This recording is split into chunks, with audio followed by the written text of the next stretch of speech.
राकेश टिकैत की भावुक अपील करने के बाद एक बार फिर से गाजीपुर बॉर्डर पर किसान डट गए हैं। लगातार किसानों का गाजीपुर बॉर्डर के लिए कूच जारी है। किसान आंदोलन को खत्म करवाने के लिए गाजियाबाद प्रशासन ने भी भरपूर कोशिश की, लेकिन कामयाब नहीं हो पाए।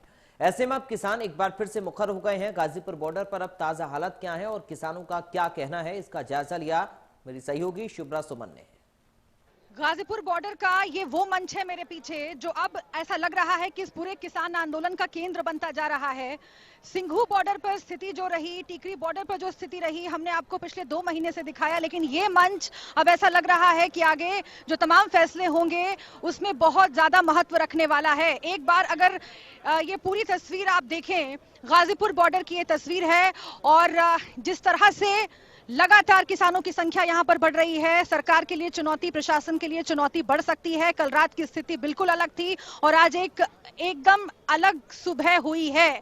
और जब से हम यहां पर मौजूद हैं, किसानों का कई जत्था पहुंच चुका है और ये कहा जा रहा है किसानों की ओर से कि आगे आने वाले कुछ घंटों में यहां की तस्वीर और बदल सकती है, क्योंकि पश्चिमी उत्तर प्रदेश से अलग अलग इलाकों से लोग पहुंच रहे हैं और खासतौर से जो महापंचायत है उसके बाद जो फैसला होता है उससे भी स्थिति बदल सकती है। एक बार अगर उस तरफ सड़क पर नजर डालें तो यहां से वहां तक किसान ही किसान नजर आ रहे हैं। आंदोलनकारी किसान जो कि ऐसा लग रहा था बीच में कि मायूस हो चुके हैं, उनका ये सिंघू बॉर्डर से लाइव तस्वीरें इस वक्त हम आपको दिखा रहे हैं। तस्वीर आप देखिए, हाथ में तिरंगा झंडा लेकर यहां पर किसानों की संख्या और ज्यादा बढ़ती जा रही है। राकेश टिकैत की जो भावुक अपील थी रात को, वो भी गाजीपुर बॉर्डर पर हमने देखा। किसानों की संख्या बढ़ रही है और अब ये सिंघू बॉर्डर की तस्वीर आप देखिए। पश्चिमी यूपी से टिकैत के समर्थन में किसान लगातार पहुंच रहे हैं। इधर अलग अलग बॉर्डर्स का ताजा हाल हम आपको लगातार दिखा रहे हैं, बता रहे हैं, तस्वीरें हम आप तक पहुंचा रहे हैं कि आखिर स्थितियां किस तरह से बनी हुई हैं। और फिलहाल सिंघू बॉर्डर से ये लाइव तस्वीरें आपकी टीवी स्क्रीन पर हैं, जहां पर पुलिस भी मौजूद है और किसानों की संख्या भी काफी तादाद में नजर आ रही है। हाथों में तिरंगा झंडा भी किसानों ने लिया हुआ है। कई लोगों के हाथ में आप झंडा देख रहे होंगे। सीधा इस वक्त की लाइव तस्वीरें सिंघू बॉर्डर से हम आपको दिखा रहे हैं।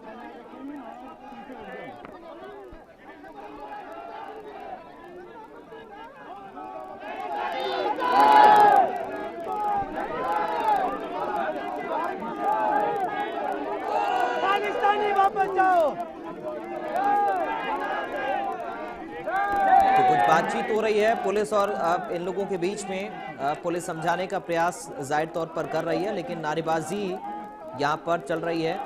आम लोगों का दरअसल ये प्रदर्शन है, तस्वीरें हम आपको दिखा रहे हैं। ये आम जनता यहां पर पहुंची है और आपको हम ये भी बता दें कि जो कुछ हुआ गणतंत्र दिवस के दिन, 26 जनवरी के दिन जो कुछ हुआ दिल्ली में लाल किले पर, उसके बाद अब बॉर्डर्स पर जो आम लोगों का, यानी कि स्थानीय आसपास के जो लोगों का समर्थन किसानों के साथ थी, वो अब खत्म होती हुई नजर आ रही है। और आम लोग जो हैं, स्थानीय लोग जो हैं, वह आसपास के रहने वाले लोग जो हैं, वो अब सिंघू बॉर्डर पर पहुंचे हैं और जो किसान हैं उनको वापस जाने के लिए नारेबाजी यहाँ पर, यानी कि किसानों के खिलाफ नारेबाजी आम जनता अब कर रही है। हाथों में तिरंगा झंडा लेकर आम आदमी पहुंचे हैं। भारत माता की जय के नारे भी यहाँ पर लग रहे हैं और पुलिस के सामने ये लोग मांग कर रहे हैं कि किसानों को यहाँ से वापस भेजा जाए। तो आप देख रहे हैं कि कैसे बॉर्डर को खाली कराने के लिए आम जनता यहां पर पहुंच गई है। स्थानीय लोग जो आसपास के रहने वाले हैं बेहद शर्मसार खुद को महसूस कर रहे हैं। गणतंत्र दिवस के दिन जो कुछ हुआ लाल किले पर, या फिर जिस तरह की हिंसा दिल्ली के अंदर हुई, उपद्रव हुआ, उसके बाद अब किसानों के खिलाफ ये लोग जहां पर पहुंचे हैं, आम जनता है, ये तमाम आम लोग हैं जो बॉर्डर को खाली कराने के लिए पहुंच गए। हालांकि पुलिस भी वहां पर मौजूद है। लगातार बातचीत का प्रयास इन लोगों से भी पुलिस का जारी है। नारेबाजी भी आम लोगों की ओर से यहाँ पर की गई है। तो अलग अलग जगह से, बॉर्डर से तस्वीरें लगातार हम आपको दिखा रहे हैं। फिलहाल सिंघू बॉर्डर की लाइव तस्वीरें आप देख रहे हैं अपनी स्क्रीन पर, लाइव तस्वीरें। और ये जो भीड़ आप देख रहे हैं, दरअसल ये आम लोग हैं, ये आम जनता है जो बॉर्डर को खाली कराने के लिए पहुंची है।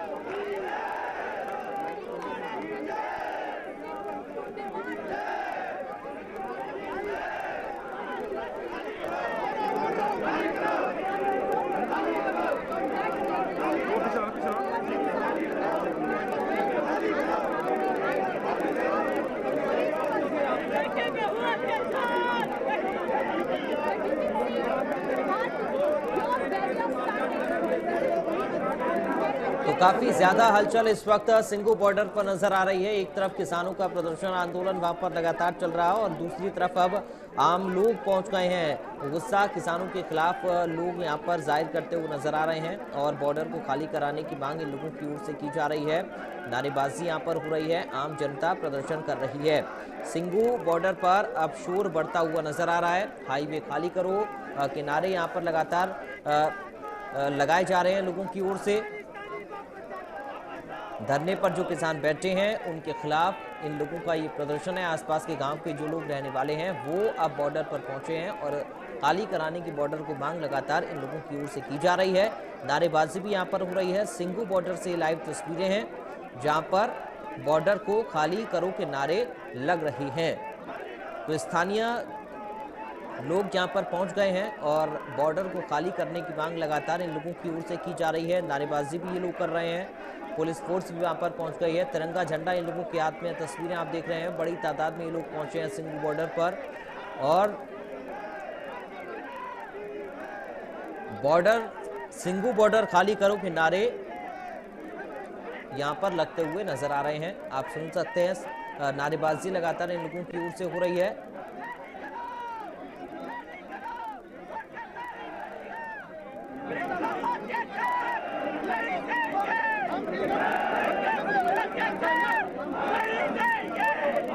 सर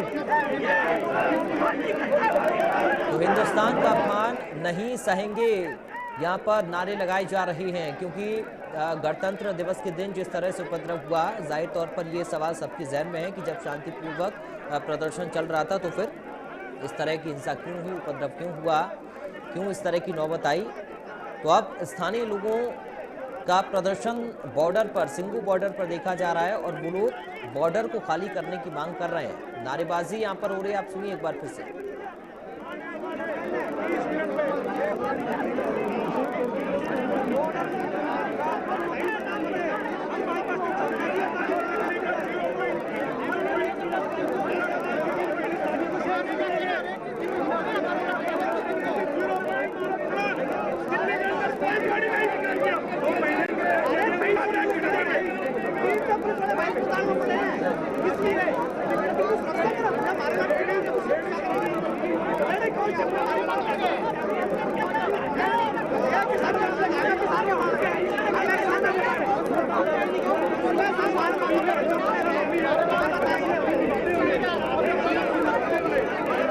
लगातार आप सुन रहे हैं इन लोगों की ओर से नारे यहाँ पर लगाए जा रहे हैं और जो पुलिस के अधिकारी वहां पर इस वक्त मौजूद हैं और जो अधिकारी इन लोगों से बातचीत कर रहे हैं उनसे लगातार ये लोग मांग कर रहे हैं कि ये बॉर्डर खाली कराया जाए। पुलिस से बात लगातार इन लोगों की हो रही है। नारेबाजी भी लगातार साथ के साथ ये लोग कर रहे हैं और तिरंगे के साथ पहुंचे हैं स्थानीय गाँव वाले, स्थानीय लोग जो आसपास के रहने वाले लोग हैं, बॉर्डर को खाली करने की मांग कर रहे हैं। कहाँ से रूट निकलना है, कहाँ से नहीं, वो एक मीटिंग हमारी हुई थी और उस मीटिंग के अंदर मैं मौजूद था, मेरे को बुलाया गया था और उसके अंदर 10-12 आदमी थे और उनमें से हिंदी भाषी तो 2-3 बंदे थे, बाकी पंजाबी सरदार जी थे, जथेदार थे या वो जो भी थे वो मेरे को ज़्यादा पता नहीं है। मैंने अपना परिचय दे ही दिया।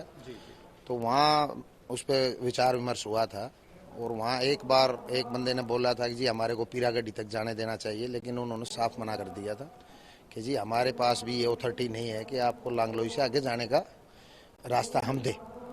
तो उन्होंने एक ही चीज़ कही थी कि जी आपको लांगलोई से नजफगढ़ से जो है झाड़ोदा वाया झाड़ोदा होते हुए वापस आपको यहाँ पहुँचना है। तो ये रूट हमारा जो ट्रैफिक है वो ट्रैफिक बहुत ज़्यादा है और रूट था छोटा, क्योंकि मैं इस ज़िले से बिलोंग करता हूँ तो मैं इस धरातल को, इस भूखंड को जानता हूँ कि यहाँ कौन सा रास्ता किधर से गुजरता है। तो उसमें सबसे पहले मैंने अपनी बात रखी थी। तो हमने बोला था, डीसीपी साहब भी थे वहाँ, कि ये हमारा रूट जो है छोटा है और ट्रैफिक है ज़्यादा, ये 35 किलोमीटर का रूट है, 32-35 किलोमीटर का, हमारे को आप लंबा रूट दो, आप हमारे को नजफगढ़ से सीधा डासा बॉर्डर जाने दो और वहाँ से फिर वाया KMP और आसोदा हम यहाँ वापसी करेंगे। तो ये करीबन 65-70 किलोमीटर का रूट होगा, जिससे हमारे किसान भाइयों को परेशानी ना हो। तो वो चीज़ें हमने दोनों चीज़, वो झाड़ोदा वाली बात बोल रहे थे, पीरागढ़ी जाने का तो बिल्कुल साफ शब्दों में मना कर दिया था और उस चीज़ को मान भी लिया गया था। और बाकी इस पर दोनों पर कन्फ्यूज चल रहा था। हम बोल के चले गए थे तो कि भाई हम नजफगढ़ से सीधा जाएंगे, वो कह रहे थे झाड़ोदा से। लेकिन वहाँ जाने से पहले ही यह अव्यवस्था फैलने का काम हो गया। जनता ज़्यादा थी और आज वो जो वहाँ बैरिकेड तोड़ने का जो लांगलोई में काम हुआ, उसकी वजह से ही ये हमारे को नोटिस दिया गया, क्योंकि हम उस मीटिंग के अंदर थे।